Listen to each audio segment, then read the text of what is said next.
This video is brought to you by Mobicity, your mobile destination. What's up guys, it's Chrissy here, and today I'm gonna be reviewing the HTC 8X. As part of the expansion of the Windows Phone 8 OS, HTC has partnered with Microsoft. So how does the 8X differs amongst the other Windows phones? Well, we'll find out.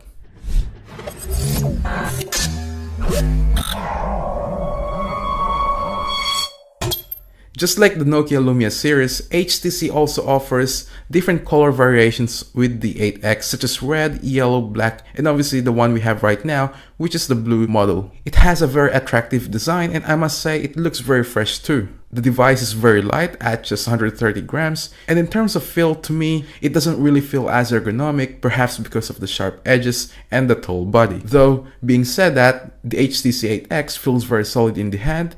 The back has a curved design, and it is made out of polycarbonate, which is basically plastic, meaning it is durable and it has a high impact resistance. It is also similar to HTC One X, so if you felt that phone, then it basically feels the same. Taking a look at the device, on the right hand side is the volume rocker and a camera button, which is always a nice addition. On the bottom you'll see the micro USB port and a microphone. Over the top is the 3.5mm headphone jack, microphone, and the power and lock button.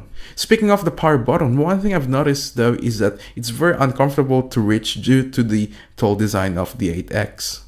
At the front is a 2-megapixel front-facing camera, call speaker, and 3 capacitive touch buttons. Unfortunately, the LED light in the call speaker only indicates whether the phone is charging, so if you get notifications, then it won't light up. On the back of the phone is an 8-megapixel camera with an LED flash, and below that is the embedded HTC logo, which is made out of metal, and then the speaker. The HTC 8X has an excellent screen. It has a 4.3-inch Super LCD2 display with a resolution of 1280 by 720, giving you a pixel density of 342 ppi, which is higher than the iPhone 5 and the Lumia 920. The screen is bright, crisp, vibrant, and really clear text. Comparing to Nokia's clear black display, the 8X offers less black levels. Being said that, it has a very nice viewing angle, which is great for watching videos or just viewing photos.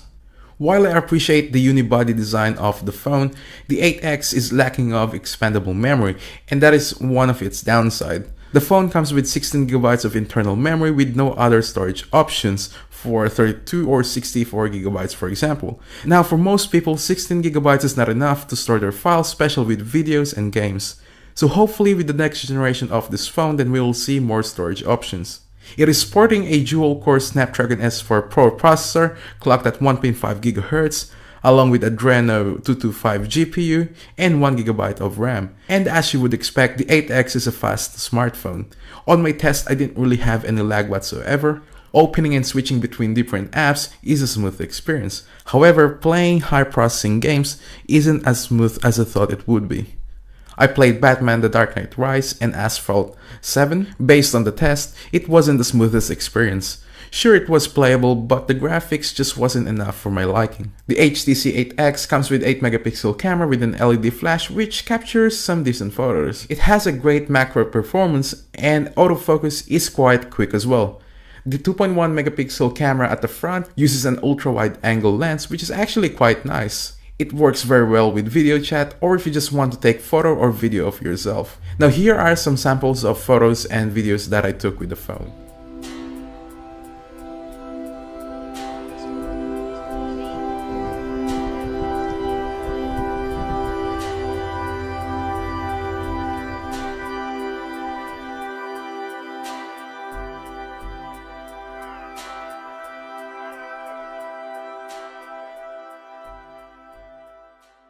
The 8X uses 1800 mAh of battery, and based on my test, on a moderate use of the phone, it pretty much lasted for nearly a day.